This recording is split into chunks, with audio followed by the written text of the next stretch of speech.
Welcome to another episode of The Brand Called You, a podcast and podcast show that brings you leadership lessons, knowledge, experience, and wisdom from thousands of successful individuals from around the world. I'm your host, Ashutosh Garg, and today I'm delighted to welcome an accomplished and respected professional from Los Angeles, USA, Mr. Mel Reyes. Mel, welcome to the show. Thank you so much. I'm honored to be here. Thank you. Mel is an executive coach and a recovering global CISO and a CIO. And as you will hear in our conversation, he's an expert in the subject of resilience. So Mel, before we start talking about resilience, tell me a little bit about your own journey. I appreciate that. So I'll try to make it short because it's 3 decades in the making. Started off as a system admin, worked through all the different IT roles, rolled into cybersecurity. Along the way, started to manage teams, manage bigger budgets, manage bigger projects. And last year, after about a decade of coaching and mentoring, I decided, I like doing that better. So why don't I do that for the industry and for other folks that are around? So I decided to take the executive coaching path to take all the dramas and traumas that I've lived through, both personally and professionally, out to the world and to help others. Oh, wonderful. So before we again talk about resilience, how do you define resilience? Resilience. So resilience for me is a combination of one, the core essence of survival, but it's also how do you thrive above that, right? So one of the things that I love to ask folks is, are you thriving or surviving? Right? If you're just surviving, then you're not building a layer of skills or surrounding yourself with the right people to make it through the resilience so that you can thrive. So the resilience component is leveraging every arsenal in your workbook, in your pocket, in your community to be able to thrive. Well said. Well said. Great response. And what, in your view, are some of the key elements that are essential to building a resilient team in today's incredibly fast-paced business environment? I love this because in a lot of the work that I've done for individuals, for teams, and for companies, I've kind of narrowed it down to the 5 V's. One of them is for yourself and for your teams, as well as your company, you need to understand what the core values and beliefs are, which usually takes an investment in time because as leaders, we should care. And once you've gotten an understanding of the core values, again, across all 3, your own, your teams, and your companies, then what you want to do is you want to be able to take that to the next level and really hone in on the other 4 V's, and they kind of work in progression, right? And once you've got the values, then you work on the views of your skills, your ability, and your experience. Then you build on the values. Right. So once you've got that baseline of I've done this, I know I can do this, here are my values, here's what my teams can do, right? An assessment of your team, assessment of your values. Then the one piece that I love to tell folks, which is the hardest for any leader, any individual, or any company, is to be vulnerable, is to ask for help, is to admit when you failed, is to know when it's too much, when you have to kind of put a stop or otherwise to certain behaviors. And then once you've gotten to that level, is you find your voice. How are you messaging? How are you promoting what your values, what your vulnerabilities, what the team can and can't do, and how are you creating that voice across an organization or across your team? And once you have that, then you can really create that true North Star of a vision. And then motivate the team, and then motivate yourself by making sure you're surrounding yourself with the right tribe. So all 5 of those are the ones that I use in one way or another. It doesn't have to be a V. You can call it whatever you want. But those are the key skills that I use, and I've been promoting them now for a little while on everything that I do. And as you Mm. step through those, right, it's views, values, vulnerability, voice, and vision. Mm. That's the progression to the mastery of leadership for me. Fantastic. And when you work with teams, what are some of the common pitfalls that you have seen come in the way of building a resilient team? Oh boy. Ashutosh, there's a reason why I've read critical conversations, difficult conversations, not violent communications, and all the other wonderful workbooks and everything else. Communications, right? Having a common language, being respectful, understanding cultural diversity, understanding all of the psychological safety components around the why and the how, right? Which gets back to those 5 V's. Why are we on a team, right? What are your core values? What are you trying to build? What are you trying to do versus mine? And then how do we sync that up, right? What something you say may not be 100% in line with what I'm understanding, but also being able to be respectful of that. So understanding not only what the person's skill sets are and what might be a reach project for them, but understanding their why. Are they really interested in doing that? So I do what I call right sourcing, right? If you love underwater basket weaving and there's a division in our group, I would want to give you exposure to that. Maybe not as your primary role, but to kind of get you motivated on certain things. So to me, the most important things are communications within the team. And it really tied to that is understanding what is driving the team individually and as a team. Well said. And what, in your view, is the role technology can play in supporting team resilience, especially in today's environment where a lot of people are either working in remote places or even in hybrid work environments? I come from a world of cybersecurity, right? The biggest impact in the last 2 years, we're going to say it, I hate to say these 2 letters, but AI being implemented across different organizational tools to reduce the noise, reduce and kind of come to summaries that can then be analyzed are key. Being able to use the different communication platforms, and I won't throw any brand names out, like, video and text and all the other different platforms are key, but also key to the engagement of making sure that everybody can see each other, right? So a lot of times I'll get on a call with my smaller teams. They're on video. I don't care what you look like. I don't care if you're in the car, you can be muted. It's about being able to see each other, right? When possible, when you've got certain cohorts in different buckets, making sure they physically see each other by making sure to support that funding. So the most important thing that technology can do is build out the channels for those communications, but also reduce the noise and give you the ability to be able to create better solutioning so that you're not deep into the legacy mindset of how to deal with the current problems. Well said. And what would be some strategies to maintain team cohesion, especially during times of crisis or change? So I love this. I love this because I have about 30 out of maybe 100 different ways that I've used in order to do that. One of the first things that I do when I come into an organization or into a team or inherit new folks or otherwise is I have to build a level of trust, right? It's common, but the way I do it, right? I get very open about my history, my past, my this, my that, and I express very key things that I want to express so that people get to know me, number one. Number two, I actually get that dynamic for the team going. So then the following week, everybody keeps adding their stories so that we can see each other. That's one. Two, the way that I actually have best found to do this is to help with the skills that they don't use every day, but are critical to their career path.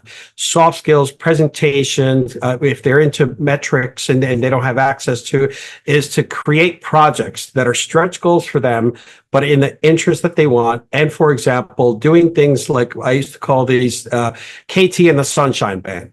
on a Friday, 2+ hours. It's knowledge transfer. Is you're in the IT team and you want to learn about security, guess what? Hop into these 2 hours. Which one of the tools do you want to learn? We're going to walk you through what they do, what the dynamics are, and then we're going to give you additional resources into free courses or anything else you may want. By engaging your teams and cross-functional teams with the kinds of things that they want to learn, having open hours so that people can dive in and just ask any kind of questions. I used to have AMAs, Ask Mel Anything, right, from a security and IT standpoint. How do I automate this? Hey, I'm having problems with my Wi-Fi at home. Is this message supposed to be right? Just leaving it open for, and mind you, this is when I was running large organizations. Didn't care. I needed to be purposeful about the time that I made for the team and for the organization so that I have visibility. They have visibility to me. Well said. Well said. And Mel, how can a leader balance strong leadership with a collaborative culture? So to me, they're synonymous. Okay. Right? But I know that there's cultures where there's, the ivory tower, right? Where they're 10,000 miles away, and you happen to be in the basement of the fifth smallest building that they own. But at the end of the day, it really is about making sure that the vision resonates and it's clear and that there's a passion and that gets translated into the functional responsibility. Why am I coding this? Why am I securing this? Why is this marketing? What's the impact towards that $1 billion goal that an organization has, right? And it may only be a 10,000 or 100,000 or $1 million impact, but that's what people need to be able to know so that they know what they're working towards is towards that vision and those goals. Well said.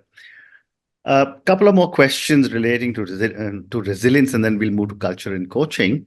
How can leaders leverage diversity and inclusion to strengthen team resilience? Oh boy. Wait, how much time do we have? Is this the whole 20 to 30 minutes? Absolutely.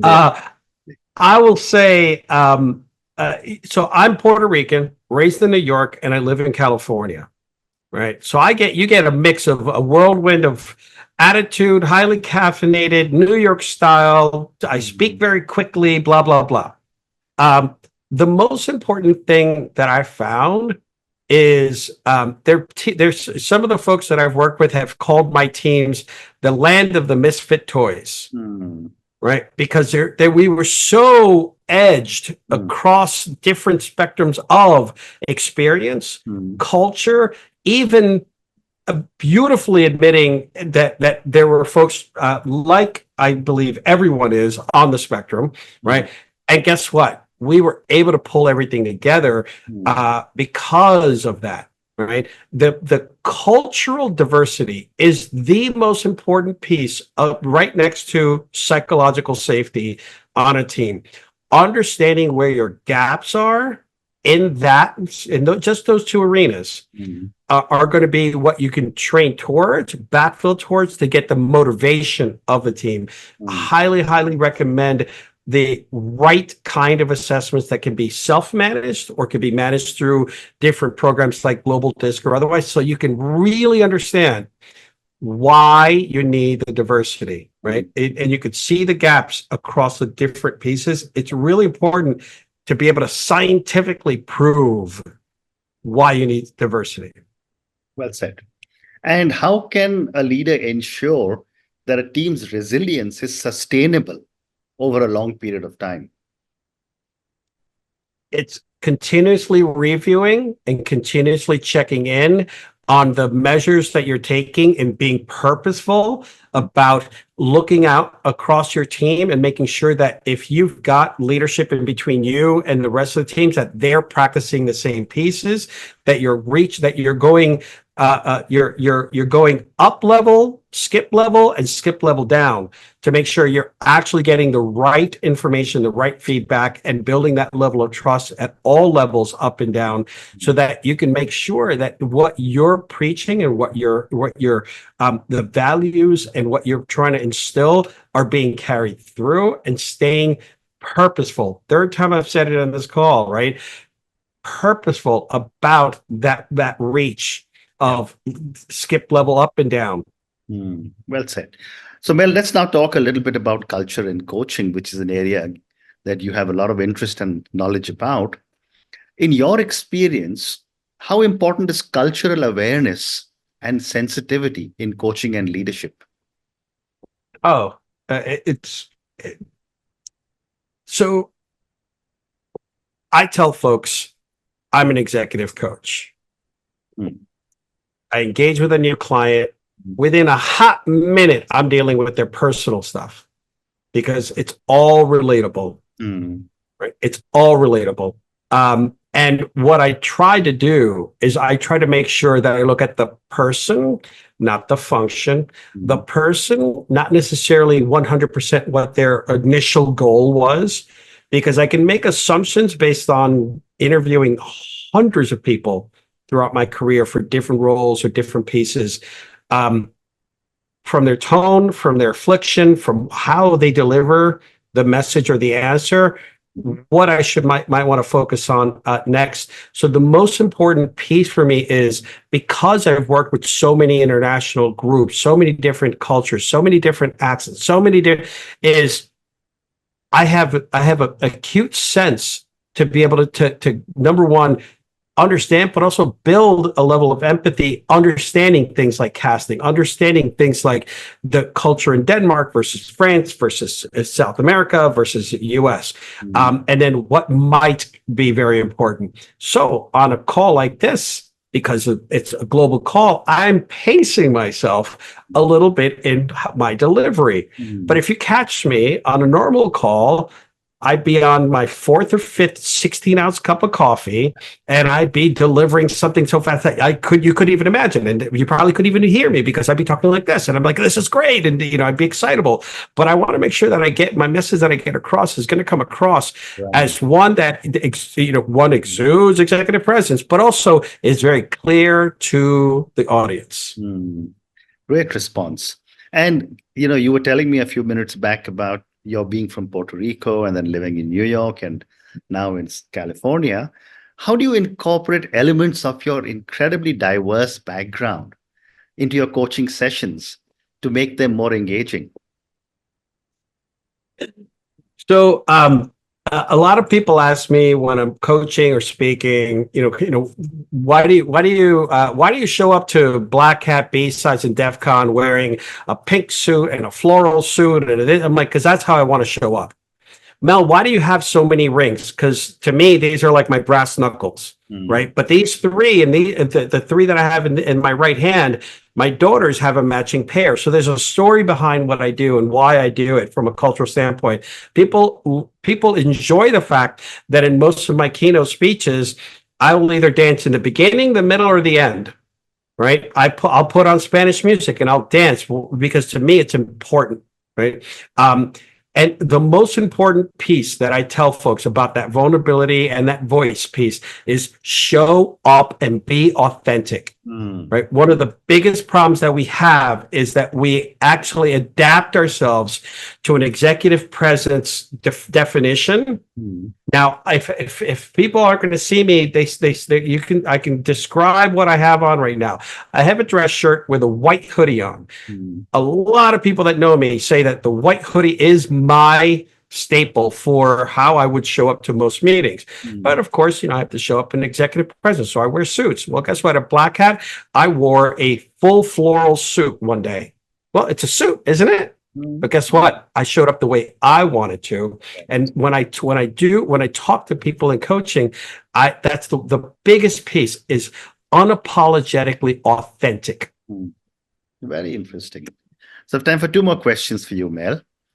What are some cultural challenges you have faced when coaching diverse teams, and how did you overcome these challenges? So the cultural pieces that I've had to deal with are really more around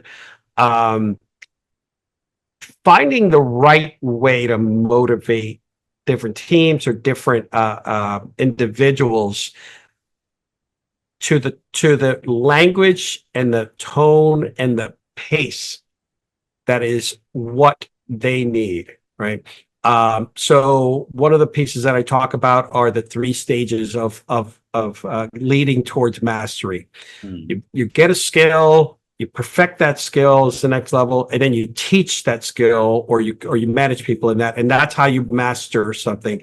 And in that mastery, what I ended up realizing, which I'm still not a master of, is I know something in my head from my experience and the way I learned it, but I now have to find 15 different ways to try to teach it to someone or 15 other people because they don't learn or know the same pieces.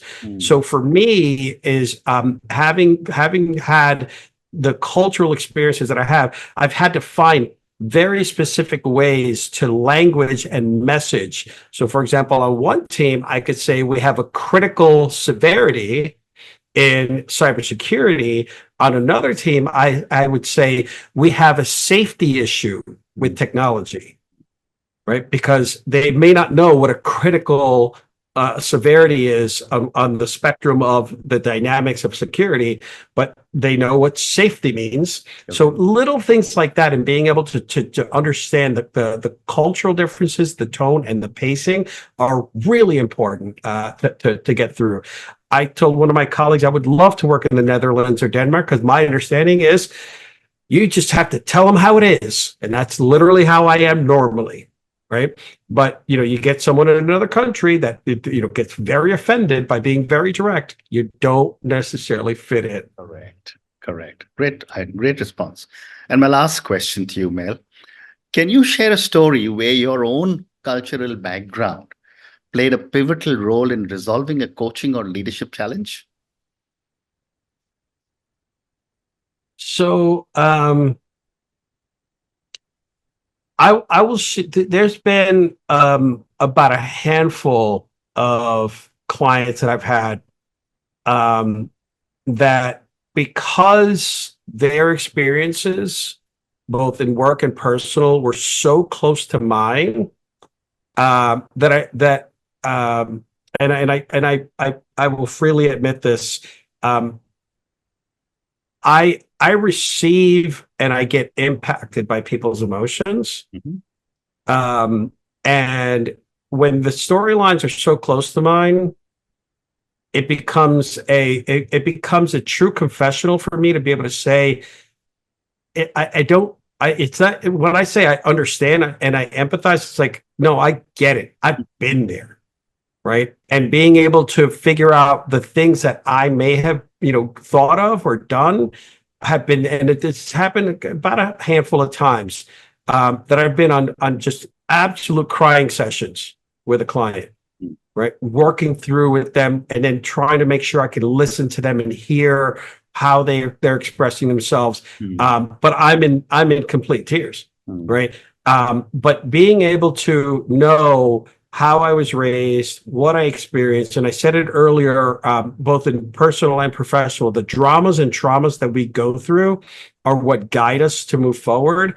A big chunk of my clients I've been able to relate to because of similar or exact experiences.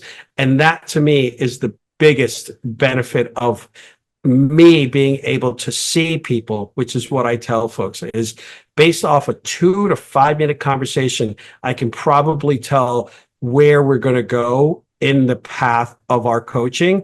And I do that with the teams as well. So when I'm doing team assessments, I can read what people are saying versus what they mean. And then I can course correct anything that I need to talk to them about or address with them, or to summarize to their leadership on how to best approach certain things. So there won't be one specific story, but I will tell you 30 years of this, I get it.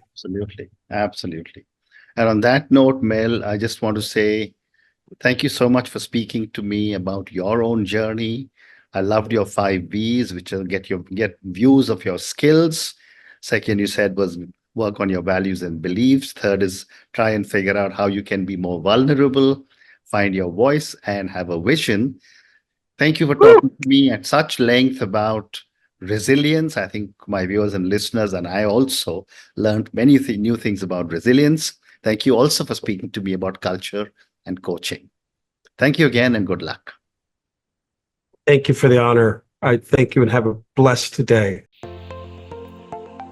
Thank you for listening to the Brand Called You videocast and podcast, a platform that brings you knowledge, experience, and wisdom of hundreds of successful individuals from around the world. Do visit our website www.tbcy.in to watch and listen to the stories of many more individuals. You can also follow us on YouTube, Facebook, Instagram, and Twitter.